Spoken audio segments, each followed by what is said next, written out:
Today we're going to talk about 10 Dutch stereotypes or characteristics of the Dutch that I have observed in my years living here. And I hope you'll stick around to the end because the 10th item, I want to shout out to my Dutch viewers and ask them to kindly weigh in on my observation. That's observation number 10. So let's get started. Item number 1 is the agenda. And it's true the Dutch are super organized, and that plays out in the public transportation. The trains are generally reliable, and the buses and trams, and you can count on them being there at the precise minute that they're scheduled to be there. In most cases, it's not always the case. There are exceptions to the rule.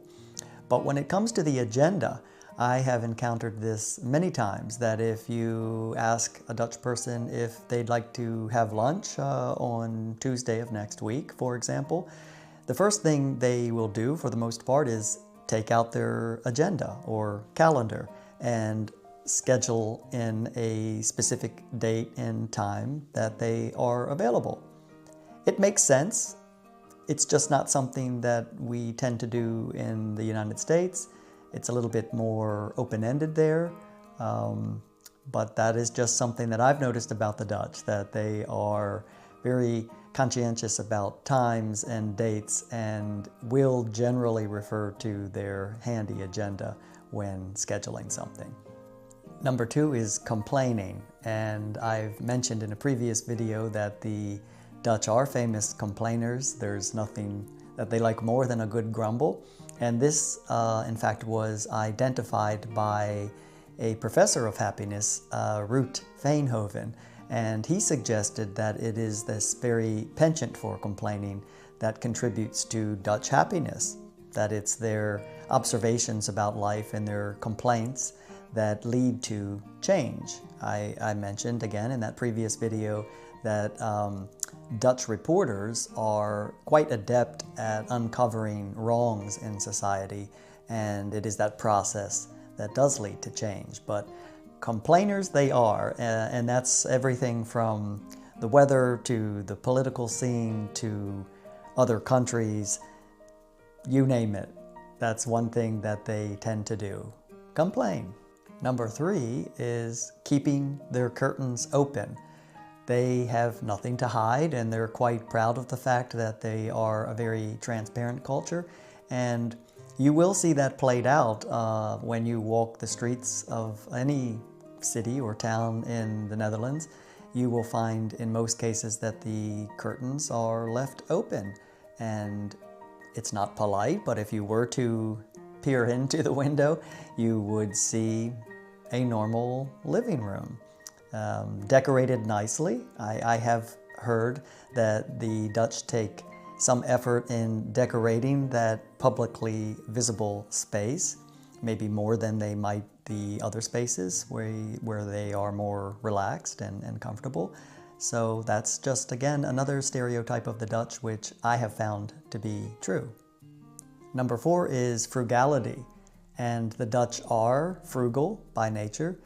I've seen that as an example, at my work, many of my Dutch colleagues will bring a lunch to the office. Sometimes that's just many slices of bread and slices of cheese to make a sandwich for themselves. And they're not as likely to go out to lunch, certainly not every day at the office. And I suppose that's not only a question of frugality and saving money, but also efficiency, saving time. I do wonder if this frugality of the Dutch has some ties to Calvinism and this principle of total depravity, but I recognize that Calvinism historically did not apply to all of the people of the Netherlands, and it certainly does not apply to all people today. But that is a stereotype of the Dutch and a trait that I will vouch for and say it is indeed true. The Dutch are frugal. Relating to frugality, number 5 on my list is the Dutch love of free things. I think that one of the favorite words in the Dutch language is perhaps gratis. and that simply means free. The Dutch, again, they love a good deal, and my God, if something is available for free, a free sample, for example, they will take advantage of that opportunity and get that free sample. So the love of things that are free. Sometimes I like to think that it's because they're free people, and maybe it's that free people enjoy free things. Number 6 is that the Dutch are opinionated about just about anything and everything, and they're not afraid to share it. Mark my words that even this video that I'm making now will generate some opinions from the Dutch, and they won't be shy about sharing it, and I have to tell you, I'm so glad for that. I really welcome the comments, and I learn so much from them. Indeed, that is just something that I have observed, is that the Dutch are opinionated. Number 7 on the list is the fact that the Dutch are sun worshippers. I've seen various examples of this. Just the other day, in fact, it's December when I'm recording this video, so as you can imagine, it is quite cold. But just the other day, it was sunny, still cold, but sunny. And as I was outside walking along, I saw a boy on the other side of the street on the sidewalk in shorts and a t-shirt. And more surprising than this is the fact that he didn't appear to be cold at all. And meanwhile, I was bundled up from head to toe in a big heavy jacket and a scarf and a hat and gloves. And I was still cold, but the boy was oblivious to all that and seemed to enjoy the moment of sunshine.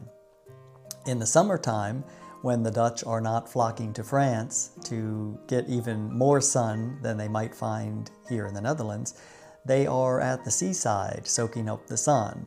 And you know who you are. I've seen you on the beach, those scraps of leather who have been out there for every single possible day that there is sunshine, just soaking up the sun for all it's worth. And yeah, the Dutch are sun worshippers. And again, for good reason. It's such a rare find here. There are far fewer hours of sunshine per day on average than you might find elsewhere. So it comes as no surprise to me that when there is a sliver of sun, the Dutch are out and about and taking full advantage of that. Number 8 on my list is the fact that for the Dutch, marriage is not such a big deal. On a list of 100 countries, the Netherlands appears at number 78 out of 100 in terms of frequency of marriage per 1,000 residents, whereas, as an example, the United States appears at number 45, much higher on the list. In the Netherlands, you have 3.5 marriages for every 1,000 people, and in the United States, you have 5.1 marriages per 1,000 people. Part of the reason I think that that is true is that there's less stigma attached to marriage or non-marriage in the Netherlands. It's perfectly acceptable for a person not to be married and, for that matter, not to have children. And that is not the case in some other countries. In the US, for example, I know there really is a great deal of pressure for people to be married and to start families. Now, despite the fact that the Dutch are not all that interested in marriage, they do very much support the idea of marriage equality. They firmly believe that marriage should be a possibility for everyone. And it's for that reason that the Dutch were the first nation in the world to legalize gay marriage with the Marriage Equality Act in April of 2001, making gay marriage legal and recognized. Additionally, many Dutch couples are together without the benefit of marriage specifically, and they may be in a legally registered partnership, which is another acknowledged form of union in this country. Number 9 on my list is the fact that the Dutch are rebels and rule breakers. And that may come as a surprise to some because, in fact, there is a great deal of conformity in the culture and a social consciousness. Nevertheless, the Dutch do find ways to break the rules. One classic example is when the smoking ban went into effect in this country. there were many bars that continued to put out ashtrays, and they even had a posted motto which read, "Dat moeten we toch lekker zelf weten," which basically means, "It's our business," quite literally.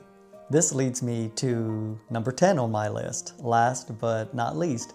And this is something that I would like to hear from my Dutch viewers about as to why this might be the case. But it's something that I have observed from the very beginning, and that is that the Dutch don't form a line. They don't form a queue when approaching a stand or a vendor somewhere. And I've encountered this many, many times at the market when I've been waiting patiently, and I know full well that I'm next in line, and invariably a Dutch person will jump the line, and it seems to be a kind of survival of the fittest mode, and maybe it relates to a kind of survival instinct. I really don't know. It comes as a surprise to me because, again, the Dutch are so super organized in every other way, and that's in fact a theory that I have about this, is that maybe it is the one relatively safe opportunity for Dutch people to kind of, break with the norms and break with that sense of conformity and just kind of, jump the line and be the next one regardless. And I don't know, they fine-tuned this technique. They really have over many years, over centuries perhaps, and I have seen it so many times. And the Dutch will pretend to be somewhat unaware or oblivious, but they're quite assertive in this move that they make. So again, all in good fun. I'm just teasing you guys. I know you can take it. So I really would like to hear from you, though, as to why it is that in general you don't form lines and you don't form queues.